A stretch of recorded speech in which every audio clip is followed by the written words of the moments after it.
Hello everyone, it's your GSET coach doctor Hemangi.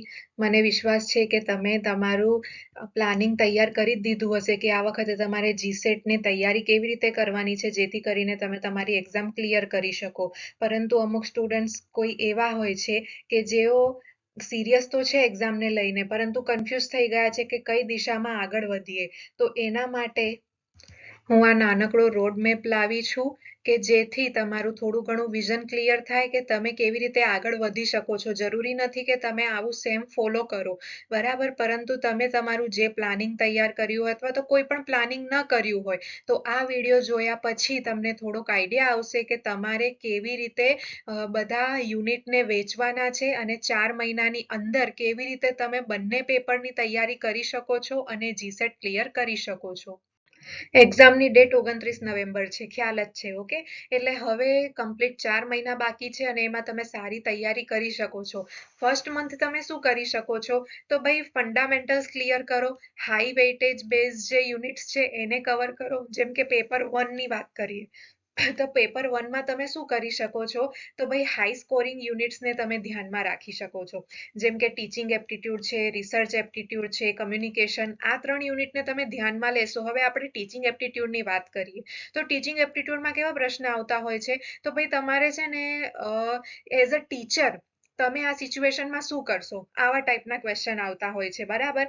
પછી research aptitude છે, communication છે, આમાં શું થતું હોય છે કે અમુક પર્ટિક્યુલર જે ટોપિક હોય છે ને એ વારે ઘડીએ રિપીટ થતું હોય છે. અમુક પર્ટિક્યુલર પ્રકારના પ્રશ્ન એમાં આવતા રહેતા હોય છે. તો તમે અહીં શું કરી શકો છો? તો આ 3 યુનિટ એવા છે ને કે જ્યાં તમે પોતાની વિચારસરણીથી સારા જવાબ આપી શકો છો, હાઈ સ્કોર કરી શકો છો. ઓકે, તો આ 3 યુનિટ પર ધ્યાન આપી શકો.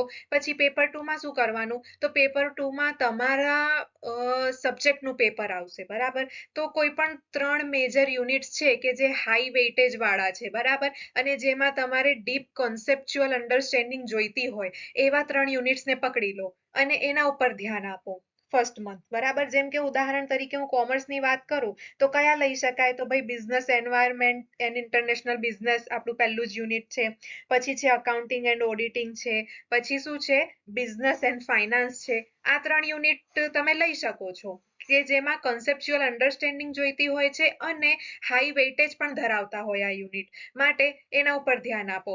અને સૌથી ખાસ કે તમે જે પણ સિલેબસ કવર કરો છો, જે પણ વસ્તુ વાંચો છો, સાથે સાથે છે ને એની સમરી નોટ્સ ક્રિએટ કરતા જાઓ. આ ખૂબ જ મહત્વનું છે. હું કાયમ આ વસ્તુ રિકમેન્ડ કરું છું કે તમે જ્યારે પણ ભણતા હોય ને કે તમે પીડીએફ ના સહારે નહીં બેસી રહેવાનું કે તમને યુટ્યુબ પર જે કંઈ ટીચર ભણાવે છે એ ભણાવી તો દેશે, તમને પીડીએફ પણ આપી દેશે કોઈને કોઈ માધ્યમથી, પરંતુ તમે જ્યારે વાંચતા વાંચતા નોટ તૈયાર કરશો ને એ તમને જેટલું યાદ રહેશે ને એ તમને પીડીએફ પણ મદદરૂપ એટલી નહીં થાય. એટલે સાથે સાથે છે ને નાની નાની નોટ્સ બનાવતા જાઓ. હવે સેકન્ડ મંથ માટે તમે શું કરી શકો છો? તો ટેકનિકલ એન્ડ એનાલિટિકલ એક્સપાન્શન કરી શકો. જેમ કે પેપર 1 છે તો એમાં શું કરો? મેથેમેટિકલ રીઝનિંગ છે, પછી ડેટા ઇન્ટરપ્રિટેશન છે, લોજિકલ રીઝનિંગ છે, આ બધા છે ને મેથેમેટિકલ યુનિટ્સ તમે કવરેજ કરો. ઓકે, તો તમે એમાં શું કરી શકો છો? તો કેટલાક સ્ટુડન્ટ્સ કેવા હોય છે કે જે છે ને આ બધા યુનિટ્સમાં ઘણા ગૂંચવાય છે અને પૂરતી પ્રેક્ટિસ ના હોય ને એના લીધે એક્ઝામમાં આ યુનિટ્સમાં સારું પરફોર્મ નથી કરી શકતા. તો તમે અહીંયા શું કરી શકો છો? તો તમે છે ને આ બધા જે મેથેમેટિકલ ગણતરીવાળા યુનિટ છે ને એ પણ મહત્વના છે. જો તમને કોઈ કોન્સેપ્ટ ક્લિયર હશે ને તો તમે છે ને એ પ્રકારનું પ્રશ્ન આવતાની સાથે તરત જ રોકડિયા માર્ક અહીં મેળવી શકો છો, બરાબર. એ પ્રશ્ન જોઈને તમે એને ફટાફટ સોલ્વ કરી શકો છો અને તમને માર્ક મળી શકે છે. સાથે સાથે શું કરવાનું? તો પેપર 2 માં હવે તમારું કવરેજ વધારી દો. દાખલા તરીકે છે ને 4 યુનિટ અહીં સાથે સાથે લઈ લો, બરાબર. જેમ મીડિયમ ટુ કોમ્પ્લેક્સ યુનિટ્સ હોઈ શકે.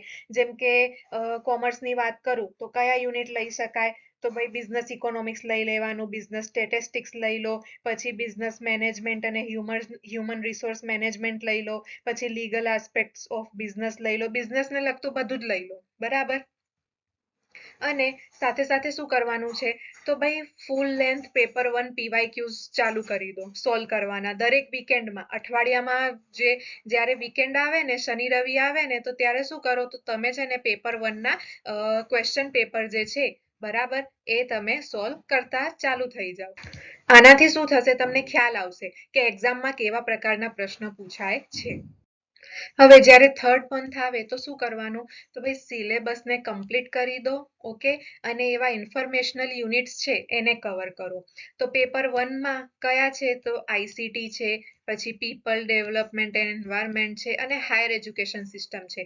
હવે આ યુનિટ આપણને ખબર છે કેવા છે, કે જ્યાં તમારે છે ને લેટેસ્ટ ઇન્ફોર્મેશન ભેગી કરવાની છે અને યાદ રાખવાનું છે, કે જે ઇન્ફોર્મેશન ઓલરેડી આપણી જોડે અવેલેબલ છે એ બધું મેમરાઇઝ આપણે કરીને રાખવાનું છે. અને આ મહિના દરમિયાન આપણે બધો સિલેબસ ઓલમોસ્ટ કવર કરી લેવાનો છે. કોઈ પણ યુનિટ આપણું છૂટવું ન જોઈએ, કે આપણે આના પછીના મંથમાં કોઈ યુનિટ કવર કરીશું નહીં. અહીંયા સુધી તમારું છે ને આખા બધા યુનિટ કવર કરી લો. એટલીસ્ટ તમને જાણકારી હોવી જ જોઈએ કે કયા યુનિટમાં શું સિલેબસ છે અને આ યુનિટ શેના માટેનું છે. પછી પેપર 2માં તમે શું કરશો, તો ભાઈ બાકીના જે 3 યુનિટ બચે છે, ઉપર આપણે જોયું કે ફર્સ્ટ મંથમાં 3 યુનિટ, સેકન્ડ મંથમાં 4 યુનિટ એટલે 7, અને બાકીના 3 યુનિટ વધે છે એનું તમે સિલેબસ કવર કરી લો. જેમ કે બેન્કિંગ એન્ડ ફાઇનાન્શિયલ ઇન્સ્ટિટ્યુશન્સ છે, માર્કેટિંગ મેનેજમેન્ટ છે, income tax and corporate tax planning છે. ઓકે, એને કવર કરી શકો.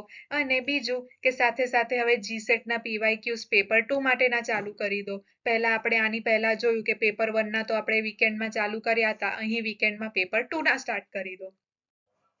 હવે તમારે શું કરવાનું છે, લાસ્ટ મંથ આવ્યું, હવે તમારે છે ને ફૂલ લેન્થ મોક ટેસ્ટ લેવાના છે, પીવાયક્યુઝ પર ધ્યાન આપવાનું છે, અને ઓએમઆર સ્ટ્રેટેજી, કે કેવી રીતે હું ફટાફટ ઓએમઆર ફિલ કરી શકું છું. આ બધું આખું ઓવરઓલ હવે તમારે કામ કરવાનું છે. તો જે ફર્સ્ટ 15 ડેઝ છે એમાં તમારે શું કરવાનું, તો ભાઈ લાસ્ટ 5 to 7 યર્સના છે ને જીસેટના ઓફિશિયલ પેપર્સ તમારે જોવાના છે. અને ફક્ત જોવાના નથી, આની પહેલા તમે એને જોઈ ચૂક્યા છો, વાંચી ચૂક્યા છો, બરાબર. ક્યારે, સેકન્ડ મંથ અને થર્ડ મંથ એમાં તમે એને કામ કરી ચૂક્યા છો. હવે તમારે શું કરવાનું છે, તો હવે તમારે આ બધા પેપરને છે ને સોલ્વ કરવાના છે, જે પર્ટિક્યુલર ટાઈમની અંદર. 3 કલાક તમારે એક્ઝામના હોય છે, તો 3 કલાકની અંદર તમારે શું કરવાનું છે, પેપર 1 અને પેપર 2 બંનેને સોલ્વ કરવાનું ટ્રાય કરવાનું છે. અને જોવાનું છે કે એમાંથી તમારા કેટલા પ્રશ્ન સાચા પડ્યા અને કેટલા ખોટા પડ્યા, અને જે ખોટા પડ્યા છે એ કેમ ખોટા પડ્યા છે, અને તમારા વીક એરિયાઝ કયા છે કે જેના પર હજુ તમારે કામ કરવાનું છે, એ તમને ખ્યાલ આવવાનું ચાલુ થશે. અને સેકન્ડ મંથમાં જે સેકન્ડ હાફ છે એમાં તમારે શું કરવાનું છે 15 દિવસમાં, તો તમે આ જ વસ્તુને આગળ વધારો. બરાબર, 3 કલાક માટે તમે શું કરો, તો પ્રેક્ટિસ કરો. પેપર 1 પ્લસ પેપર 2ના મોક ટેસ્ટ તમે પોતાની રીતે જ લો. બરાબર, જેથી કરીને તમે છે ને જે ટાઈમ ખૂટતું હોય છે એક્ઝામમાં, એ ટાઈમ ખૂટવાનું તમને બંધ થશે, અને તમને ખ્યાલ પડશે કે તમે ક્યાં અટકી જાઓ છો, અને તમને સમય જે છે એ ઓછો પડતો હોય છે એક્ઝામમાં. બરાબર, અને બીજું શું કરવાનું છે, તો તમે ઓએમઆર શીટ ફિલ કરશો. તો તમે બજારમાંથી 3-4 ઓએમઆર શીટ લઈ આવો, અને એમાં આ પેપરને સોલ્વ કરીને ભરી જોવો કે તમે કેવી રીતે એક્ઝામમાં જ્યારે ઓએમઆર શીટ ફિલ કરશો તો ફટાફટ તેને ફિલ કરી શકો છો. અમુક વખતે શું થતું હોય છે, ભૂલ થતી હોય છે કે તમે પ્રશ્ન નંબર 5નું જે જવાબ છે પ્રશ્ન નંબર 6માં પણ ટીક કરી શકો છો, એવું પણ થઈ શકે છે.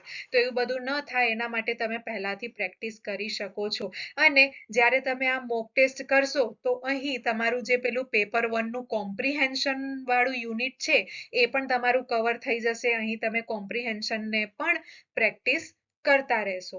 ઓકે, અને બીજું શું કરવાનું છે કે લાસ્ટ જે 10 ડેઝ છે ને એમાં તમારે છે ને નવા ટોપિકને નથી વાંચવાનું. મેં પહેલા જ કીધું કે તમારે છે ને જેટલું બને એટલું જલ્દી છે ને બધા યુનિટ કવર કરી લેવાના છે. તમે 3 મંથ્સની અંદર બધા યુનિટ કવર કરી દેશો, અને કોઈ પણ એવો ટોપિક બાકી નહીં રાખો કે જે તમારા માટે નવું છે. એટલે લાસ્ટ ફાઇનલ ડેઝમાં તમે જે ઓલરેડી વાંચી ચૂક્યા છો, જેના ઉપર તમે નોટ્સ બનાવી છે, બરાબર, મેં કીધું તું શોર્ટ નોટ્સ બનાવો, રિવિઝન શીટ્સ બનાવી હોય, ક્વિક ફોર્મ્યુલા લખ્યા હોય, એ બધાને તમારે શું કરવાનું છે, આ લાસ્ટ 10 ડેઝની અંદર રિવાઇઝ કરવાના છે. કોઈ તમે અઘરું કામ અહીં હવે નથી કરવાનું. બીજી બાબતોને ઘણી બધી તમારે ધ્યાનમાં રાખવાની છે. એ કઈ છે જોઈએ તો પેપર 1 જે છે ને ખૂબ મહત્વનું છે, રેન્ક મેકર છે. કેવી રીતે? તો અમુક સ્ટુડન્ટ્સ છે ને એવું કહેતા હોય છે કે પેપર 2 મને પોતાના વિષયનું છે ને એ થોડું અઘરું પડે છે. પેપર 1 મારા માટે થોડું સહેલું છે અને એ વાત પણ સાચી છે. એમાં પેપર 1 માં તમારા અમુક છે ને જનરલ નોલેજના લગતા પ્રશ્નો હોય છે અને તમે તમારી જે વિચારસરણી છે એ પ્રમાણે તમે જવાબ આપતા હોવ છો. તો પેપર 1 માં જ્યારે તમે વધારે ખૂબ સારા માર્ક લઈ આવશો ને તો પેપર 2 માં જે તમે ઓછા સ્કોર કર્યું છે ને એને પેપર 1 કવર કરી લેશે.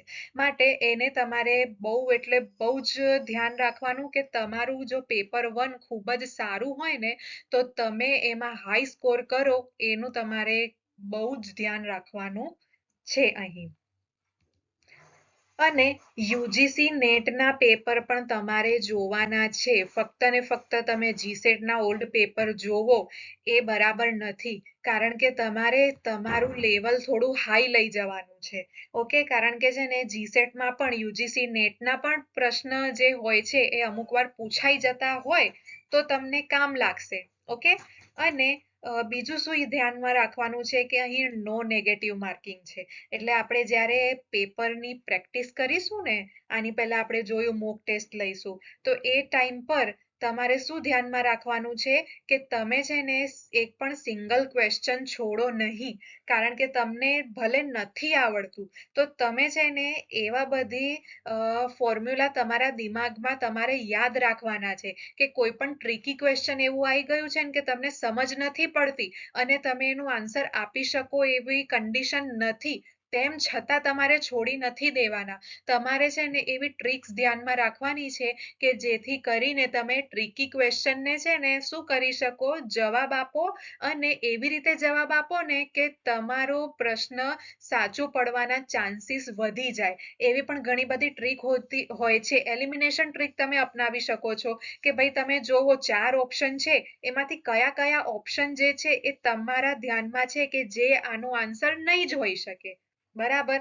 ઓકે, તો પછી તમારી જોડે કોઈ એક વધશે ઓપ્શન અને એને તમે ટીક કરી શકો છો. એટલે આ બધી ટ્રિક્સને તમારે ધ્યાનમાં રાખવાની છે. તો ફરી તમને હું એક વખત કહીશ કે જરૂરી નથી કે તમે આ રીતે જ યુનિટની વહેંચણી કરો. તમને જે પ્રમાણે જે મંથમાં તમારે જે યુનિટ કવર કરવા હોય એ તમે કરી શકો છો. આ તો જસ્ટ કે તમે કન્ફ્યુઝ થઈ ગયા હોય તો એના માટે તમારા માટે સોલ્યુશન હું એક પ્રકારનું લાવી છું. તો આને તમે વિડીયોને ધ્યાનથી જોવો, કન્ફ્યુઝન દૂર કરો અને હજી કોઈ કન્ફ્યુઝન રહેતી હોય તો તમે મને કોમેન્ટમાં પૂછી શકો છો. Thank you. Like, share, subscribe. Please give your feedback.